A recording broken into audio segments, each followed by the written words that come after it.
Hearthstone Journey to Un'Goro has been going strong with a steady stream of card releases on the daily since card reveals kicked off last week. Now, we've got another huge batch of cards at the Hearthstone Winter Championship, live from the Bahamas. Brian Kibler and Dean Ayala, game designer for Hearthstone, brought us a look at 10 new cards from Journey to Un'Goro. First up is Volcanosaur, a rare Neutral Beast Minion. The Battlecry on this card is crazy. It adapts once, letting you choose from 3 bonus effects, and then you get to do it again. The card gets both bonuses and thus should fit any situation. You can also get a gold version of Volcanosaur in the lead up to Un'Goro, as the Hearthstone devs will be offering up login bonuses in the run up to the expansion. Next is Gluttonous Ooze, an epic neutral minion. This is another one of those cards that's great against Pirate Warrior and aggro weapon strategies. A 3-mana swing that can destroy your opponent's weapon and then gain armor equal to its attack means that it'll not only be a good counter but sticky on the board afterward as well. Next up is Mana Bind, a rare mage secret. This mage secret plays very similar to Counterspell. Instead of stopping it though, it gives you a copy of your opponent's spell. This sets up some interesting situations where you might have a card from another class for free that could give you board advantage. On the other hand, it could be baited out with a cheap spell, but either way, still a powerful card. Vilespine Slayer is next, an epic rogue minion. Vilespine Slayer will be great for combo decks and should synergize really well with the Shadow Step in the late game. You'll be able to play this card, then Shadow Step, then play it again to take out 2 minions and keep a 3/4 on the board. Unlike Assassinate, which does destroy a minion for a similar cost, it can keep damaging your opponent. It also combos well with Coin, since that'll activate combo, and this minion's a great one to complete the Rogue quest with, as you'll want to play this card as many times as you can. Thistle Tea and Mimic Pod will be your best friends here. Living Mana, an epic druid spell, is next. This card empties your mana crystals, giving you a 2/2 mana treant for each one. It then refunds 1 crystal when it dies. At maximum, only 7 mana treants can be activated since there are only 7 slots on the board. You'll have to be careful of Mass Dispel here though. If they all get silenced, you won't be able to get all that mana refunded.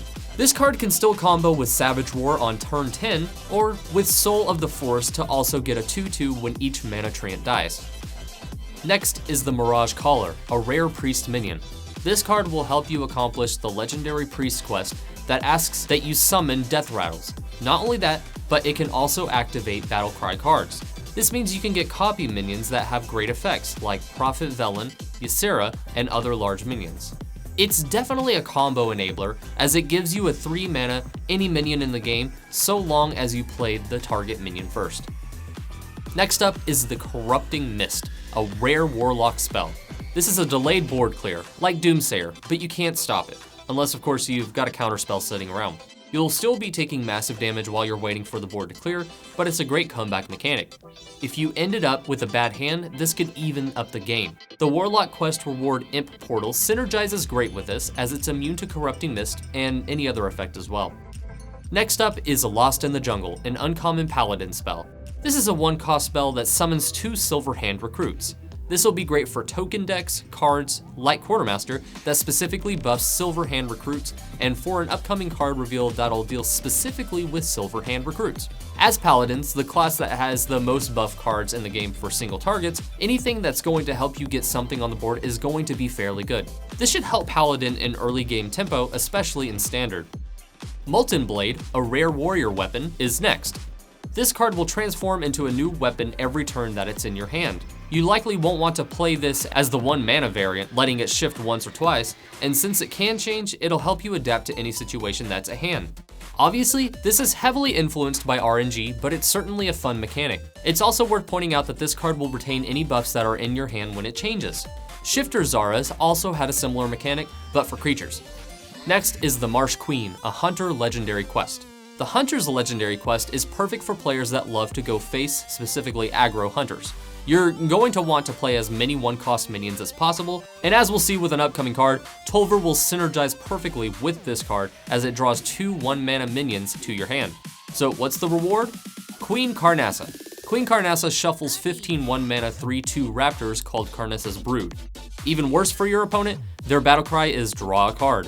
The idea is to essentially swarm your opponent, as you can see here.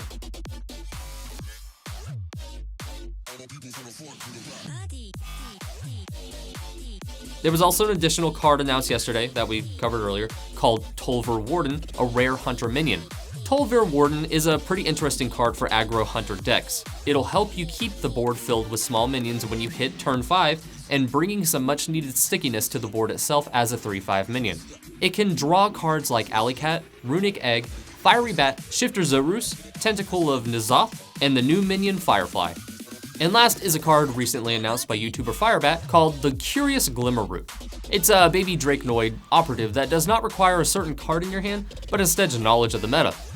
About 40 cards of Journey to Un'Goro's 135 card set have now been revealed. Which ones have been your favorites so far? Let me know down in the comments. And remember to like and share this video and subscribe to our channel for the continued reveal of Journey to Un'Goro cards. You're watching esports on PvP Live.